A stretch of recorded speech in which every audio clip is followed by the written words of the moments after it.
Putin has been defeated from his strategic objectives. His strategic objectives was to overthrow the Zelensky government very quickly and install a pro-Putin puppet government and turn Ukraine into a puppet state. This has shown to the world that Russia, while they're claiming to be a superpower, when it comes to actual battlefield, they have failed miserably so many times. Nobody wants this war to last a second longer than it absolutely has to. But it's not just a question of ending it quickly, because how it ends as well is really, really important. And that is whether it ends in a victory for Russia or a defeat for Russia. It's whether or not Putin goes away saying that, with the lesson that might is right and that he can trample over his neighbours, that he can reclaim parts of the Russian Empire that he believes are his. Because if he does think he can do that, then Ukraine is unlikely to be the last country he threatens. Hello and welcome to a special edition of Frontline for Times Radio with me, Kate Gerbeau. And today we are marking the third anniversary of Russia's full-scale invasion of Ukraine, a war that started by Russia invading Crimea.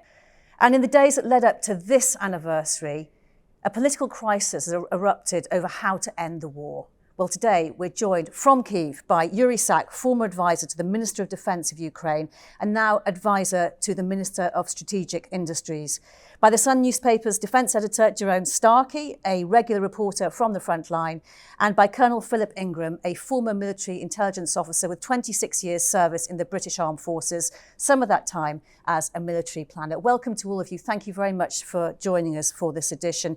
Yuri, seismic events in the politics of this war in recent days, which have descended into Donald Trump calling President Zelensky a dictator who could have stopped the war years ago, and Zelensky saying Trump lives in a disinformation bubble, all while the war rages on and people are dying. How tense are things in Kyiv right now? Well, thank you very much for the invitation to participate in this program. Of course, none of us Ukrainians, none of us could see it in the worst nightmare that we would be celebrating the third anniversary of an all-out war. When this war started, in the first couple of days, my young children, asked me, Dad, how long is this going to last? When are we going to go back to school? And, back then, of course, we were all terrified and didn't have a clue what was going to happen. But, we were pretty positive that this will last, a couple of weeks, maybe a couple of months. But yet here we are, 3 years into this aggressive war that took the lives of tens of thousands of best of Ukrainian men and women, that resulted in the forced deportation of over 20,000 Ukrainian children to Russia, where they're brainwashed into believing that they're not Ukrainian, into becoming the so-called Russian citizens. And indeed, the events of the last couple of days, last weeks indeed, indicate that this war, unfortunately, is far from over. But what we have to keep in focus, and when I say we, I mean all of us, Ukrainians, as well as our international partners, we have to remember how it really started. And I remember how it started. I was in bed and I heard explosions. And I read the news a minute later, and all Ukrainian Telegram channels were writing that Kyiv is attacked by Russian ballistic missiles. This is how it started. And this is who started it. So that's fact number one. Fact number two, the reason why Ukraine is putting up this fight now for such a long time, the reason why this war, this invasion, didn't result in a very quick win for Russia. They were hoping it will last 3 days and it's going to be over. So the main reason for this is because we know what we are fighting for. We are fighting for our freedom. And I think freedom is something that still resonates around the world, in different countries. And, when now we are talking about negotiating a peace deal, that's another important thing we have to bear in mind, that, if we wanted to give up our sovereignty, if we wanted to just give away our territorial integrity, we would not have put up this fight, but we have. And the reason for it is our fight for freedom. This is why among our friends we call this the freedom war. It's not a conflict. It's not a situation between Russia and Ukraine. It's the freedom war. And we are paying with the lives of our best Ukrainian people for it. And finally, my last final point, if you will allow me, is this. Long time ago, this has stopped being just a situation somewhere in the east or south of Ukraine. What happens in Ukraine today already is having ramifications and reverberates around the globe. So making sure that Ukraine achieves just peace is not just in the interest of Ukrainians. It is in the interest of any nation on this planet. It is in the interest of the American taxpayers, UK taxpayers, European Union taxpayers. We are externally and infinitely grateful for all the support that we have received. But now is the time to step up our efforts because, we are facing a common threat and we must stand united to defeat it. Yuri, you put it so well. Thank you so much for those thoughts. Jerome, can you tell me about your experience of the 24th of February 2022, because you too were in Ukraine? Yeah, of course. I mean, I'm not sure I can put it better than Yuri, but my experience was very similar. I was in a place called Severodonetsk, which is a town now reduced to rubble because it's been captured by Russia in Luhansk. And I woke at 4 a.m. to the sound of explosions. And, that day and for the many days since, I felt that gnawing fear in the back of your mind. And I feel it just when I'm in Ukraine, but for Ukrainians everywhere, this is part of everyday life. There is a daily fear that you can't quite get away from, even though normal life in large parts of the country continues, astonishingly. There is always that risk of a missile strike. Russia has shown and continues to show, both with its Shahed drone attacks and with its ballistic and cruise missile attacks, it can hit every corner of Ukraine. And, I feel that fear the minute I cross the border. And of course, I feel it more acutely when I go into the trenches and when we go into the bunkers and the frontline positions. But I think it's really important for people who aren't there to remember that is a very, very real thing. And as Yuri says, Ukraine is paying the price with its very best and bravest people. And, when we hear people speaking in the warmth and comfort of Mar-a-Lago, spouting delusional fictions about how this war started and who is responsible, it's deeply, deeply upsetting. And Philip, we heard Yuri saying that Putin thought his forces would just march in and take Kyiv. I mean, he thought his troops would be welcomed. I mean, how did he get the intelligence so wrong? Well, he was being fed by his intelligence agencies and those closest to him, who were the architects of what he describes as a special military operation, fed what they thought he wanted to hear. And therefore, they expected that would be the reality on the ground. But the reality turned out completely different. It was a very ambitious military operation with the ballistic missile attacks, with special forces and intelligence agents in Kyiv trying to find President Zelensky and his government, and then an air mobile attack onto an airfield just outside Kyiv that was due to be followed up by air-landed parachute forces and then joined up with ground forces. Well, the Ukrainians were prepared for it because they had been given a degree of warning that this was going to happen, and they caught the Russians by surprise because they were not prepared for the fight back that was happening. Complete intelligence failure by the Russian intelligence services. Yes. And Yuri, you mentioned it in the first answer that you gave me, that Ukraine is fighting this war for the rest of Europe. And do you think, though, that the rest of Europe has really fully appreciated it when you look at how long it did take to make decisions about the supply of weapons, to come up with some kind of strategy, which I'm still sure doesn't really exist? It's actually quite natural. And of course, we always urge our partners to act faster and to supply us the support that we need promptly. But we understand that when nations live in peacetime, the mindset is different. We live in a survival mode. That's why we do things quick. We have to invent things quickly because we need to survive. So this is why we were able, despite the missile attacks, despite the drone attacks, we were able to resurrect pretty much our defense industry base, and we are now capable of producing more than 4 million drones a year. And this is with, and these facilities, the ones that are producing these drones, different kinds of drones, long range, deep strike drones, FPV drones, these are all constantly targets of missile and drone attacks by the Russians. Now, but tell you this, I went to one of such facilities after one of the strikes, and, people there, they work in 3 shifts. And, I just asked, and this was a bad day and there were casualties. So I've asked the colleagues of those who have been killed, I said, listen, you heard the air raid siren, right? You knew that the threat was coming. Why didn't you go to the bomb shelter? And guess what they replied? They said, look, our brothers and our fathers are on the front lines, and we have to keep working to provide them with ammunition and with missiles. So this is the extent to which people are, even in the peaceful cities, but they are engaged in the war effort, because we are like one organism and we all feel responsibility for the future of our children. This is why it is very important to understand that, we are not fighting for the rest of the Europe. We are protecting the values that make us what we are. That's it.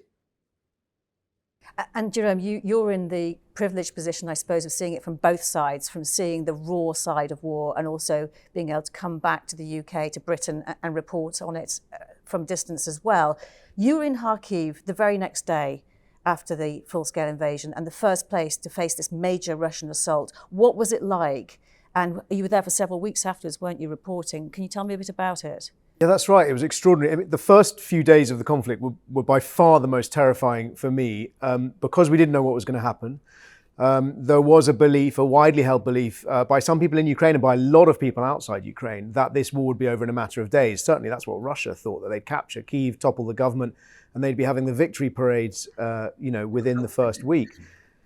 There was also an added element of fear because when we were driving around, people weren't particularly used to journalists, weren't used to seeing journalists driving in the wrong direction towards the front lines, towards trouble. And there were lots of local militias and sort of self-defense organizations setting up checkpoints on the road. And they were very, very edgy because there were lots of rumors about Russian saboteurs. And so, funny enough, one of the most terrifying things was the fear of being mistaken for Russian saboteurs. I happened to be in a car with a group of other sort of fighting age men, if you like. We were kitted up in body armor and helmets. So there was that fear as we moved around, and also just a fear of this was a new conflict and trying to understand how it would unfold. But I found myself on the 25th of February 2022 on the Kharkiv ring road, and on one side of the ring road there was a dead Russian soldier lying next to a Ukrainian woman in the snow who'd both been killed the previous day, and just on the other side of this ring road was a blown up Russian tank, and I just sort of got my bearings of what was going on. The soldiers there were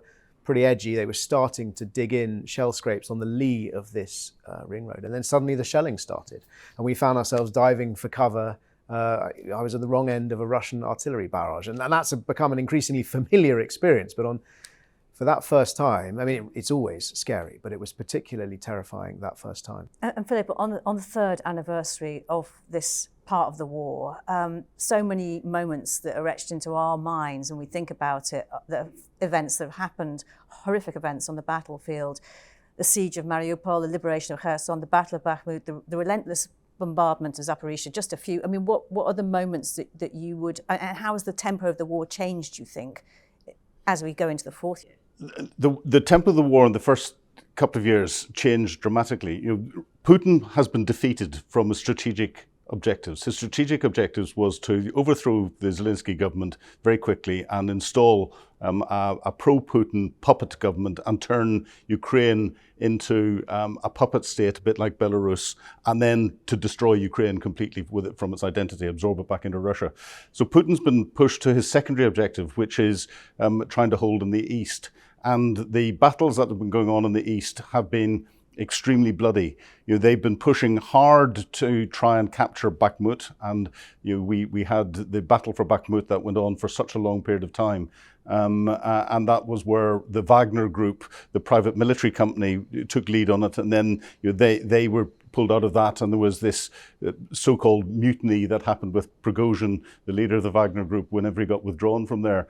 And then the Russian continued expansion in the east. But the Ukrainians are doing an absolutely amazing job at delaying the Russian advances, at holding them back, at stopping any major tactical successes, and they're having to give a little bit of ground to do that. But the Ukrainians, from a planning perspective, have identified that the Russian weakness is not the tactical level. This war isn't going to be won or lost in the tactical fight unless Ukraine collapses completely. It's at the operational level. It's impacting Russia's ability to continue to prosecute the war and attacking different targets inside Russia, economic targets, military targets, and other things. And that is having a huge impact on it at the moment.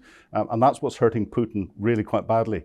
He doesn't care about his people in the front line. He doesn't care about his equipment on the front line, but he does care about the wider economic implications. And Yuri, something you mentioned earlier was when you're in a situation of trying to survive, just existential survival, that you innovate, you're forced, you have to be quick. I'm just wondering, I mean, one big moment that everybody has cited as a major victory for Ukraine was the Black Sea Fleet and routing Russia from them, pushing them back out. And that was quite an achievement, given that Ukraine doesn't have a functioning navy, an example of the kind of ingenuity.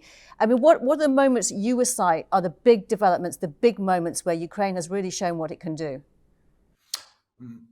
I think I would say that the moment we realized that we can create things that make us stronger, and this is when we started making the naval drones, this is when we started making deep strike drones, that was a very powerful moment of us being empowered. And, you know, you've mentioned the Black Sea Fleet and how it was pushed out from the Black Sea. That was thanks to another simple truth, that necessity is the mother of invention. So faced with the delays on the supply of military support, and you remember how long we've been asking for things like tanks, for things like F-16s. I mean, quite frankly, and every time I say this, I have to first say that we are genuinely and truly grateful for every little inch of support that we receive. Without this support, this would have been a completely different story with a completely different outcome. But having said that, I must repeat that if the countries who support us, if they moved faster, probably we would not be having this conversation now, because we could have achieved a lasting, enduring, and stable peace a little bit earlier. Yeah, I'm just going to bring in Philip Ingram there, who was nodding through everything you were saying. Perhaps he can be a little less diplomatic in the way he might want to express. Well, I think there's a number of different things here. The EU, European countries, are terrible at making decisions. They don't. What we've seen is a lot of domestic political issues being played out, but it's support from those countries for Ukraine and delays in decision making, delays in funding. The Americans, the Republican Speaker of the House tying a large multi-billion-dollar aid package to Ukraine to issues on the Mexican border. That's purely domestic issue, and that caused a shortage in ammunition supplies and elsewhere. And this is the difficulty when you're working from a multinational perspective. You've got a multinational level of support. People are working their national priorities first and foremost, and then trying to be seen to support Ukraine. Ukraine's national priority is its survival, is stopping the Russians. And actually, from a longer-term perspective, the international community is missing the fact that if Ukraine loses and Russia gets right up to the NATO border, we will have another situation where Putin will then threaten into NATO countries. We will be in a position where we're not talking about 3, 4, 5% of GDP on defence across the alliance. We'll be talking of 6, 7, 8, 9, 10% of GDP. This is where I think our European countries, the supporting countries for Ukraine, are too short-termist in their thinking and short-termist in their actions. Yeah, I'm going to talk a little bit in a moment about the Kursk offensive, but Jerome, I just wanted to ask you about another very significant and sort of dramatic moment in the war, which was the moment when Yevgeny Prigozhin, which you mentioned earlier, launched this march on Moscow. There was a few hours where maybe 24, 72 hours, no one knew where this was going at all. How close do you think it might have come to finishing off President Putin's presidency?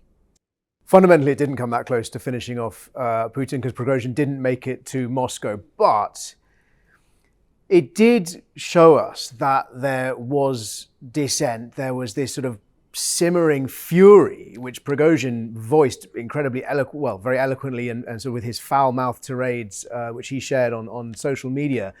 The fury he felt as a Russian commander about the way he was treated by the rest of the Russian military establishment. And we don't hear a lot of dissent out of the Russian system, partly because the media is so heavily controlled, partly because it seems that much of the Russian system is either fiercely loyal to Vladimir Putin, brainwashed, or scared of speaking out. And this was exceptional in that sense. It didn't come to anything because fundamentally Prigozhin his march on Moscow petered out. Yeah, and Yuri, it's often been said to me that to make this really felt in Russia is the important thing. The Russians must feel the consequences of this war in the sense that that was the war coming to Russia, if you like. And again, we had the Kursk offensive, which was another moment where everybody sat up and said, what is happening here? When Ukraine invaded Russia for the first time it's been invaded since the Second World War, how politically crucial is it to hold the land right now? Well, I don't think we can overestimate the importance of Ukrainian troops being in Kursk region because of so many different reasons. Now, number one, we have again, our military forces, our armed forces have shown that we are capable of surprise attacks and, asymmetric military tactics. And when you are fighting an enemy which is larger than you, which outnumbers you in terms of manpower, which has more tanks, more of everything. Now, that's when you have to be thinking smartly and thinking about ways to respond asymmetrically. So this was completely unexpected for the Russians. This has, reason number two, this has shown to the world that Russia, while they're claiming to be a superpower, when it comes to actual battlefield, they have failed miserably so many times, and they still continue, because if you look at the facts, our troops are still in Kursk. If you look at, for example, the situation around Pokrovsk right now. Now, of course, it's difficult. Of course, it's, intense fighting. But if you look back and, for example, if you read randomly headlines from the Russian, particularly propaganda, but not only Russian, even like some neutral media back in August, they were all saying that, few more days and Pokrovsk will fall. And look where we are. Half a year later, we are still standing. And like I say, and Russians are paying a gigantic price for this. That the toll that we incur on them, the amount of their military equipment that we destroy, the amount of manpower that they lose. I would just have to say that they indeed have no regard for the life of their own people. So, which makes them probably even more dangerous.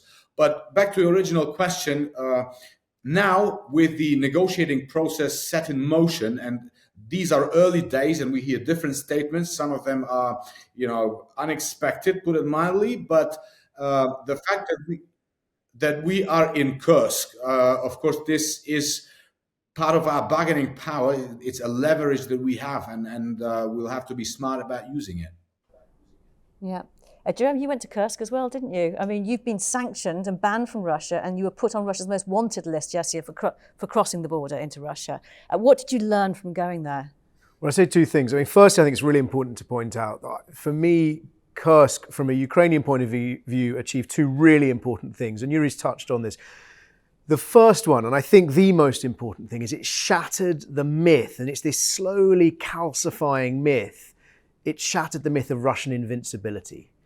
It showed that Russia can be defeated. Now, Ukraine did that at the very beginning of the war when they rolled them back from Kyiv. It did it when they rolled them back from Kharkiv and Kherson, and it's done it again in Kursk. And I have to say, when you listen to some of the things coming out of President Donald Trump, you can't help thinking that he has bought into that myth of Russian invincibility. And so that's why operations like Kursk were so important. And of course, as Yuri mentioned, it's given them this bargaining chip. When I went there, what was really astonishing and quite chilling, really, was the conversations we had with the handful of Russians who were left behind. Of course, most people had fled.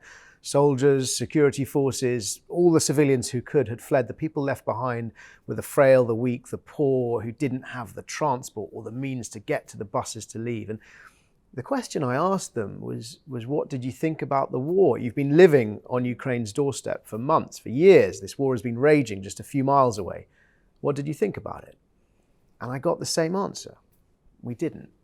They just didn't give it a second thought. And it's that sort of indifference, really, to the carnage that's being waged in their name that I found very, very disturbing. Because if you assume, and of course, I've only been to this little pocket of Russia since the war started, because I've been banned from going to Russia.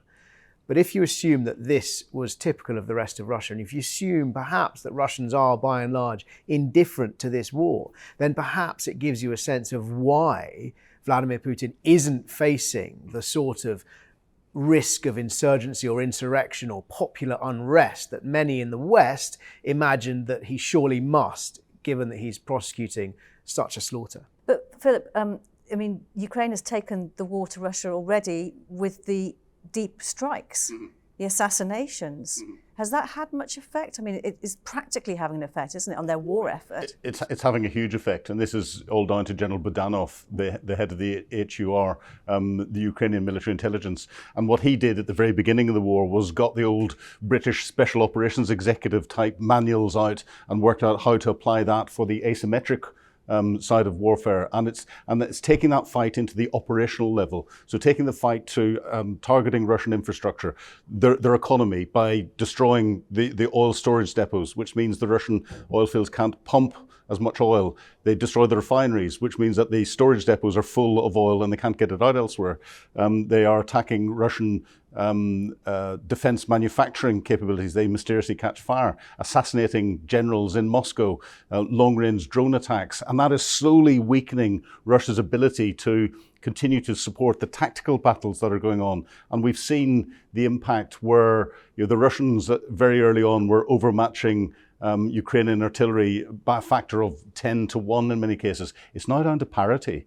And therefore, Russia is its ability to continue to maintain its momentum on the front line at that tactical level is being impacted by the huge successes that the Ukrainians are having at the operational level. And we have to remember, the comparison I give is if you look at the Vietnam War, the Americans turned around and said, we won every tactical battle we fought against the Viet Cong.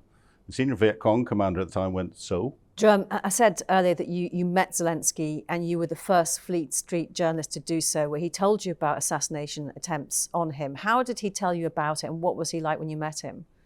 Oh, it was extraordinary to meet him, and he told us about these assassination attempts. He sort of shrugged them off. He made a joke about it. He said that, I think he said it was like COVID, so you're a bit worried about it the first time, but once you've had it and you've got through it, then the next few times you don't really notice. He really. I saw different sides of him in this interview. It was really interesting. We saw the politician when he gave, the political answers, but actually more. We saw the human being. He really seemed most human when I talked to him about his family and how he does, and more importantly, how often he doesn't see them. The long stretches he goes without seeing his wife and his children. And also the role that humour plays. Obviously, we know that he used to be a comedian, a very successful comedian. Not according to Donald Trump, the latest things he's been saying. And President Zelensky sort of came alive a bit. His eyes lit up as we talked about that. He talked about how, a life. He said a life without humour, I think, is not really a life. And when was it you met him? Good question. It was November 2020. I lose track of time. 3. We're at this point in the war, 3-year anniversary, where there's a lot of focus on how it's going to end and when it's going to end, and the political discussions to get to that point. Our British Prime Minister is among those that suggested that British troops might be available once the fighting stops. That has sometimes been not discredited, but dismissed as it's too early to talk about that, because we can't talk about peacekeeping troops because, first of all, the Kremlin's saying they're not going to tolerate that. So I'm just wondering where you see this going, what the options are, and what the security guarantees are that can be provided to Ukraine. There's an awful lot of water to flow under the bridge before we even get into that level of detail. I think Keir Starmer saying that he could see British troops going on the ground was a statement of intent rather than the numbers and all the rest of it. And that statement of intent was to comply with and to keep Donald Trump on side and to send a message out to European NATO members to try and get them to come up with similar statements. That would then send a clear message, hopefully to Putin, that there was a level of support there. That didn't work. The Americans will see the UK as a potential leader for anything that does happen if there is a peace settlement in Ukraine, because we're a permanent member of the United Nations Security Council. We are a key member of the Five Eyes community, and the Five Eyes is really 2 + 3 eyes. So UK and US working closely with Canada, Australia, New Zealand, the other three. So we act as that bridge from an intelligence perspective across the Atlantic, which is very important to get into NATO. And we've led peacekeeping operations and peace enforcement operations before under a NATO guise, but it's been British commanders in Bosnia, in Kosovo, so we've got experience of pulling these things together. But what anything would look like on the ground beforehand, the political framework hasn't been set yet. So there'll be lots of planning going on in the J5 plans branches of various military headquarters, in the UK, just up the road in Northwood, looking at all of the options, but they will be continuously refined as you get further political direction, you get further statements that come out as to what can happen, what can't happen. And that will be used to inform, how many troops we need to carry out a number of different tasks, and they'll model all of those. What we could provide from a UK perspective, what we would want other countries to provide, where there are gaps and we'd need to go and try and source different countries to bring in capabilities to fill those gaps. That's just a continuous process that goes on. I was a planner for many years, and you just continuously refine your operational plans day by day by day as more and more information comes out. And therefore, whenever it comes to the execution of it, the military will go with a shopping list and say, we need 50,000 of this. It'll then go off to the finance departments of the different countries, and the Chancellor of the Exchequer will come back and say, you can only afford 5,000, not 50,000, and you redo your plan for what the politicians say you will get. So it's a continuous process, and we're far too early in that process to even start to predict what it would look like on the ground. And on the prediction front, it's almost impossible to say what's going to happen in the next 12 months. Jerome, I know you're going to be sending dispatches from Ukraine in the not too distant future. What are you going to be focusing on? What are you going to be looking for? One of the things I'm going to focus on is how what's been happening outside Ukraine is affecting the morale and the spirit of the soldiers who are fighting the war day in and day out. And not just the soldiers, but the civilians living through it as well. Because I don't think any sane person, and certainly nobody who's actually seen what it's like in Ukraine, who's felt that gnawing fear, who's seen the destruction and the death, nobody wants this war to last a second longer than it absolutely has to. But it's not just a question of ending it quickly, because how it ends as well is really, really important. And that is whether it ends in a victory for Russia or a defeat for Russia. It's whether or not Putin goes away saying that, with the lesson that might is right and that he can trample over his neighbours, that he can reclaim parts of the Russian Empire that he believes are his. Because if he does think he can do that, then Ukraine is unlikely to be the last country he threatens. I mean, Putin has made clear that he believes Ukraine does not have the right to exist, that it is rightly Russian territory. But Ukraine isn't the only country he feels that about. And I think if you are in the Baltic states right now, you would understandably be feeling very, very nervous about what precedents are set in Ukraine now, in the next weeks and months, and how that is going to affect the rest of us in Europe for the years and decades to come. And what about you, Philip? And the geopolitical implications of whatever the decision is going to be are massive. Xi Jinping is sitting watching what is happening in Ukraine and going, do I take Taiwan by force? Do I continue to try and get it from a political perspective? How is the international community going to react? And if he thinks that all he has to do is ride out the wrath of the international community for 3-4 years, he's already preparing for that. He's building up stocks of natural resources and building up war stocks. You know, he's increasing his military hugely, and he knows as the second largest economy in the world, he's not going to be pushed out into the cold for 3 years.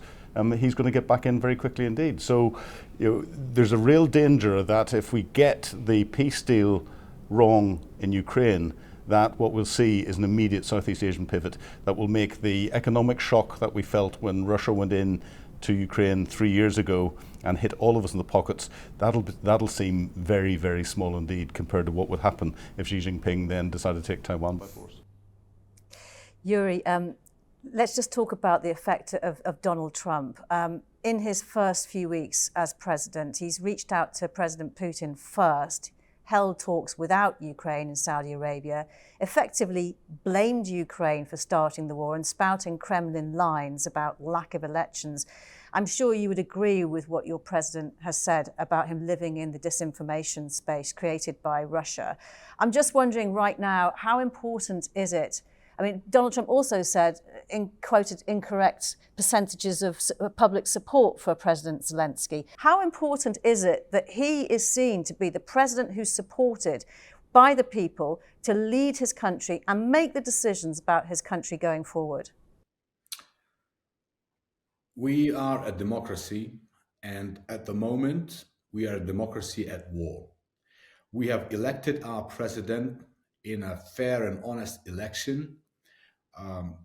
All Ukrainians participated and he won by a landslide. Now, unlike our enemy, which didn't have proper elections since forever, we know who is our president, and we know as well that elections during war by our constitution are not allowed. It's not possible. But even if you put aside the sort of legal issues, which are there and cannot be ignored, from the practical point of view, we have almost 10 million Ukrainians living abroad. We have Ukrainians on the front lines. So the reason why elections are not allowed by our constitution during the time of war have very practical explanation. And, you know, we are fighting for democracy. We are dying for democracy. So to accuse Ukrainians of not being democratic and to say that our president is a dictator, I would just go back to what I said. It's a little unexpected. But at the same time, you know, we will have elections, we will have electoral campaign, and we will either choose the president we have or a new one. But I would like to stress this. It begins to be clear to us here that Russians have finally started to believe what we were saying for the last 3 years, that this is an unwinnable war for them. We think that they are beginning to understand that there is no chance that they can win or conquer Ukraine militarily. So this is why they're now insisting on elections so much, because we think that they hope that the electoral process, which, you know, take any country, even a country which doesn't have a war, but any elections are sometimes a bit nasty and a bit, you know, the flames are flying. So Russians hope that they can make us weaker by, you know, instigating these internal differences and divisions and destroy social cohesion. Now, I assure you that Ukrainian people are wise enough to understand, again, that we are fighting for our survival and we have to stand united. We will deal with our elections and everything else after we survive and we achieve just peace. Yuri, what in your view is a just peace that doesn't reward Putin, and how do you make sure that Ukraine gets that? As you have seen, we have been very consistent in explaining to the world, to our partners, our vision of what a just peace is. At the same time, we understand 3 years into this war, we understand that our vision of just peace cannot be achieved as quickly as we would like it to be, and it cannot be achieved through military means. And our president said it, I think, yesterday again, or last week he said it, that both sides understand that this war will not be won militarily. So this is why it is important, and we, despite everything, we believe that these negotiating procedures and process is very important, and we hope that our partners understand that Russia must not be trusted, because, for example, from 2014 to 2022, to the beginning of the large-scale invasion, we have tried to, there were 200 ceasefires with Russian proxies in the east of Ukraine, and each one of them was violated. So any just peace, this much I can say for sure, and this must be achieved without delay. Any just peace must envisage robust, serious, substantive security guarantees. We understand that for now, our membership in NATO alliance is not possible to achieve, but there are other ways in which security guarantees can be given to Ukraine, security guarantees that will make it impossible for Russia to restart this war a year, 2 years, 3 years down the line. Yuri, it's been a pleasure to talk to you. Thank you for spending time with us. Yuri, Jerome, Starkey, Philip Ingram, thank you very much. You've been watching a special edition of Frontline for Times Radio with me, Kate Gerbeau. For more on the war in Ukraine, you can subscribe and sign up for a membership, or listen to Times Radio or read thetimes.com. My thanks to our producer today, Louis Sykes, and to you for watching. Bye-bye.